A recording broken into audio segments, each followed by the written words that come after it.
just received confirmed reports that India has attacked civilian targets, including a mosque and residential accommodation on 5 locations in Pakistan.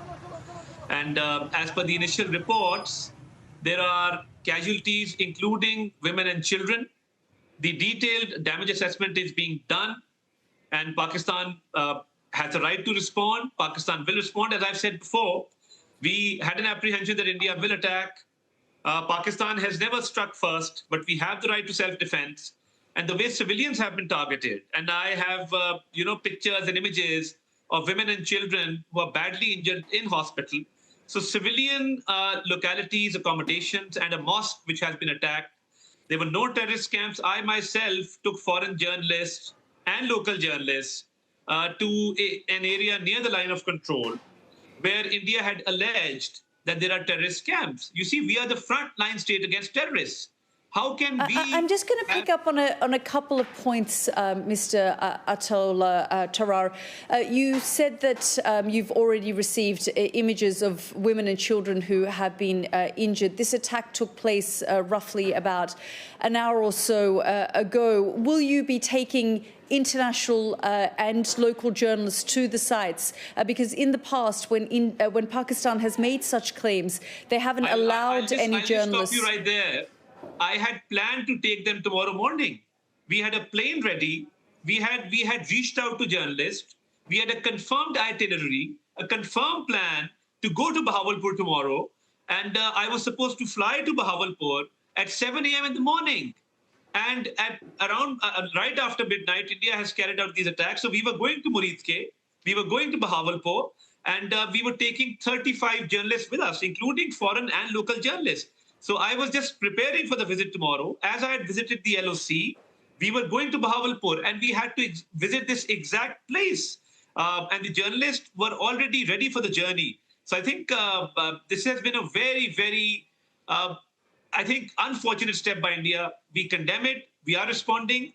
But to target civilian population, it's extremely unfortunate. Just to point out, Minister, the Indian armed forces say that altogether 9 sites have been targeted, that they haven't hit any Pakistani military facilities. These are terrorist camps that they are hitting. Let me make it very clear. There are no terrorist camps in Pakistan. Pakistan is a victim of terrorism. We are fighting the terrorists in our western regions, on our western borders. We are the frontline state against terrorism. We've laid down 90,000 lives in this war against terrorism. India, on the other hand, when we had the Jafar Express hijacking, an intense hijacking incident, India did not even condemn it, let alone express some concern about that incident. So India has been sponsoring terrorism by assassinating Sikhs in US, in Canada, in Australia.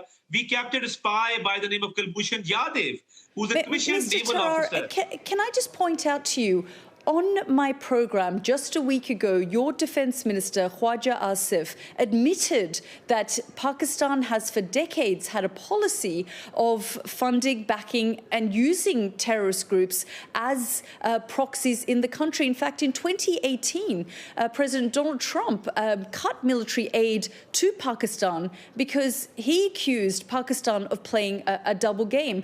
So when you say there are no terrorist camps in Pakistan, that is going against what General Pervez Musharraf has said, what Benazir Bhutto has said, what your defence minister said just a week ago. In fact, what Bilawal Bhutto said to me a few days ago, he said that terrorism and funding and backing terrorist organisations has been and was part of Pakistan's history. Post 9/11, let's talk about post 9/11 scenario.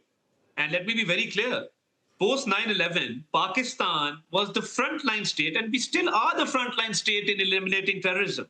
You see, when we are the guarantors of world peace, because we are a wall between the terrorists and the rest of the world. I would like to invite you to Pakistan to come and see the circumstances. I have been to Pakistan, sir, and we know that Osama bin Laden was also discovered in Abbottabad in Pakistan. So these accusations on Pakistan, including your defence minister making the admission, is there, and that is why part of the reason... What the defence minister was referring to, I think he's been misinterpreted. You see, there was a Soviet invasion back in the 80s, and obviously We were countering the Soviet invasion. At that point in time, that's part of history. And we were allies of the US. So post 9/11, the scenario changed completely. And Pakistan made a lot of sacrifices. Pakistan is still laying down lives against terrorists.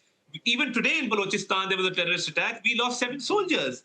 So you see Pakistani politicians, Pakistani soldiers, Pakistani officers, Pakistani military, Pakistani police, they've been giving numerous sacrifices. So there's no question at all, madam, of having terrorist camps in Pakistan. Well, that contradicts Western intelligence, the State Department. There have been many, but I just want to focus you on this particular incident, sir. How will Pakistan now respond? You see, let me just conclude the previous argument by saying that when we captured this wanted terrorist on the Afghan border, President Trump, in his State of the Union address, actually appreciated Pakistan's efforts in the war against terrorism and how Pakistan is dealing with these terrorists, how we are capturing them, how we are going after them, how they're being eliminated. Up until a few years ago, sir, Pakistan was on a grey list of states sponsoring of terrorism just a few years ago. So I know you want to take this back to the 1980s, but the point is that this is something that Pakistan has long been accused of, and that's why India has pointed the finger of blame on Pakistan for the Pahalgam attack. India should have gotten its own house in order. You see, after the intense hijacking of the Jafar Express, we had terrorists appearing on Indian media, giving interviews. The Balochistan Liberation Army, which is a terrorist organization. We had images from the mobile phones of the terrorists being shown on the Indian media. Pakistani media did not have those images. So you see, the fight that we are fighting is not only for us, it's for the rest of the world. As far as the current situation is ongoing, we are responding. We've shot down, as per initial reports, we've shot down 2 Indian planes. And obviously, India is the aggressor, provocator. They've attacked civilian areas. There were no terrorist camps, and I can vouch for that because we were going there tomorrow, and we will respond because we have the right to self-defense. I just wonder, Minister, how will you now respond? Because if you're saying that you're going to respond, the Prime Minister tonight of Pakistan says there will be a response. What will a response from Pakistan look like? The response is already ongoing. I'm afraid I cannot share operational details. But what I can tell you is that as per initial reports, we've shot down 2 Indian planes, and we are responding to Indian aggression right now as we speak. And do you feel this could potentially escalate further? Because, of course, there is so much at stake, and both countries know what's at stake here. It's an evolving situation. It's an ongoing situation. And obviously, we've had an attack. We've responded. But as I had said before, in many interviews, and I came that night saying that we had an apprehension that India would attack, we always said that India will be the aggressor without evidence. You see, we offered an investigation into the Pahalgam whole episode. We were the ones who said that our hands are clean. We want an investigation, a fair and transparent investigation. But you see, India, without any evidence, has targeted civilians, women and children. India had no right to do that. So we now have a right we're still in the fog of war, sir. So, we don't have evidence of that. We're still waiting for information to emerge. I know you're telling me this, but we don't have clarity. I will send you images. I will appreciate if you can run those images on your television.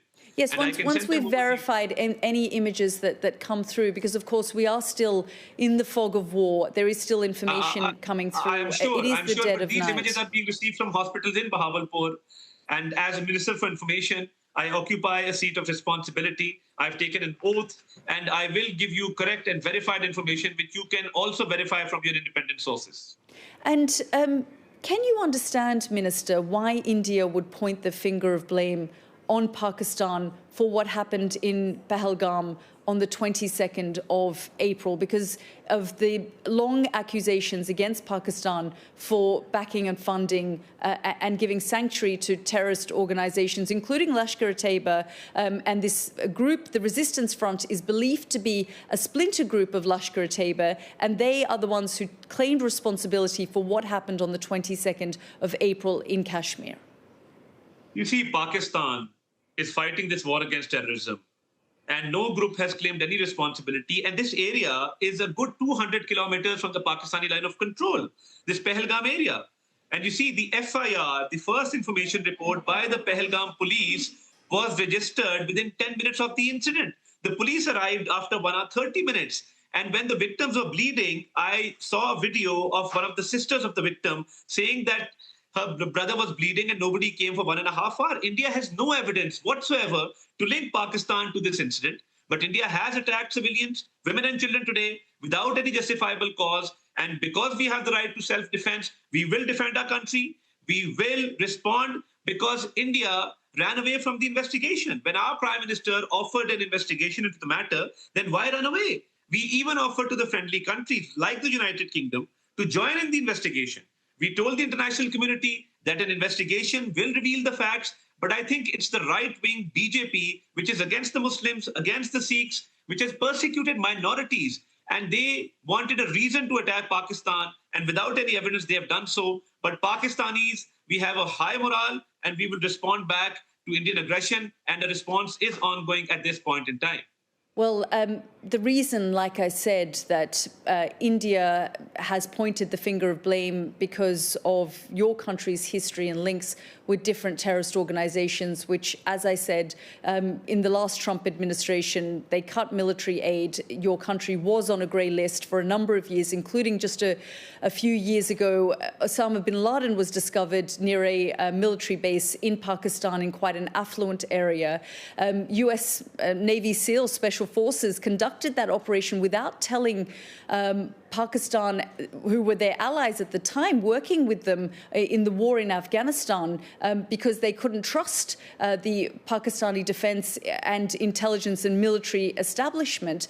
And so because of Pakistan's reputation in this area, that is why Indian officials have said, based on the information they have, they've pointed the finger of blame on Pakistan because the Resistance Front, a splinter organization linked to Lashkar-e-Taiba, which is linked to the ISI in Pakistan, is believed to be behind this attack. I deny these allegations completely, and I don't agree with your view, because we in Pakistan, our 4 generations have fought terrorists. Even now in Balochistan, in Khyber Pakhtunkhwa, we are fighting terrorists day and night. Our western region, our western borders, all over, Pakistan is facing terrorist attacks every second week. If you're talking about the history, the Soviet invasion, the Cold War between the US and the Soviet Union at that point in time, well, that was a different story. But I was talking about 2009 when Osama bin Laden was there, or 2021 when the Taliban returned to power in Afghanistan. It was with the support of Pakistan that they were able to do that.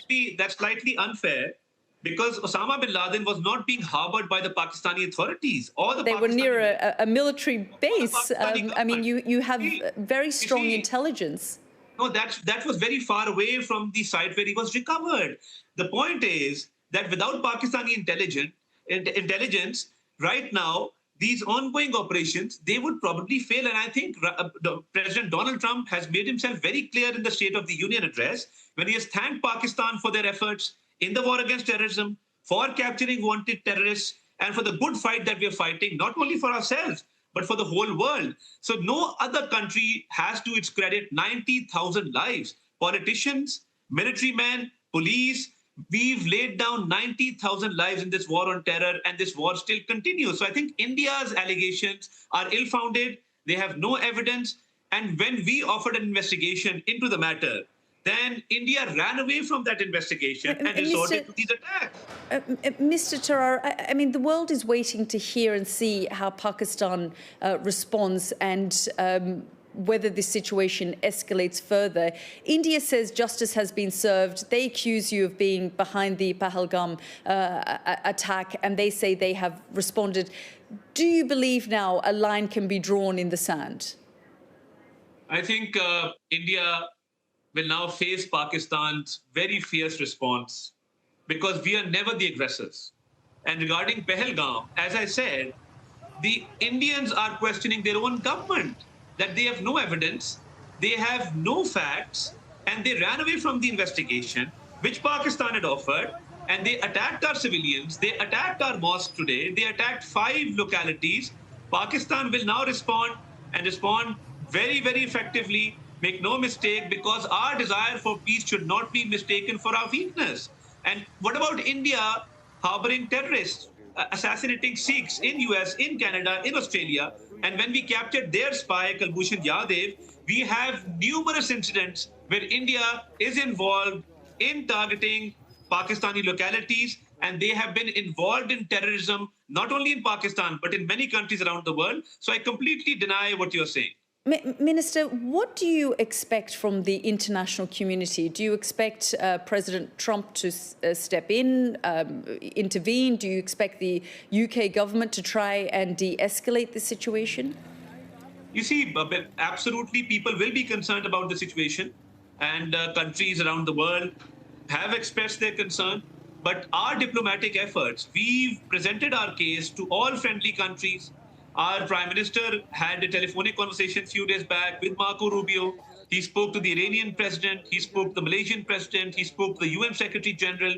He met the ambassadors of United Kingdom. He met the ambassador of Saudi Arabia, United Arab Emirates, Kuwait, Turkey, China. We presented our case before the world, and we had already told the world that India will attack. I had said that in my press conference, and that is exactly what has happened, because India is the aggressor. Without any evidence, they wanted to create an atmosphere. India says it's altogether hit 9 targets. They've said that they were focused, they were measured. They've described this as hitting terrorist infrastructure. You say it is not terrorist infrastructure, and you will give access to international media as well as local media to be able to access those sites. I know you said you were going to take them there tomorrow, but in the past, when we have seen these sorts of strikes, the Pakistanis have shied away from giving access. You see, when I took foreign and local journalists to a village near the LOC, and tomorrow morning, I was planning to take them to Bahawalpur, to Muridke, to show the exact place where these strikes have occurred, to show them that local population is living there. Our women, children, our civilians are living there. But I think we totally deny India's allegations regarding terrorists. We have complete evidence that women and children have been targeted. There are civilian casualties in this. And we will bring this evidence to the foreign media, to the local media, because there were no terrorist camps at all. And I can vouch for that. And I completely deny these allegations. There are no terrorist camps. No terrorists were being harbored. These were civilian populations. There was a mosque. There were locals living there. And their accommodations have been targeted, which is very, very unfortunate. We are responding to that. Thank you very much. In 2019, Pakistan shot an Indian plane and a military jet, and they captured an Air Force pilot. They returned the Air Force pilot, and that de-escalated the situation. This time round, India has launched the airstrikes not in Pakistani airspace. How do you think the situation might de-escalate now in this situation? I think it's an ongoing situation where they've attacked and we are responding. Let's see how it turns out. Thank you for your time. I'm grateful that you took my question.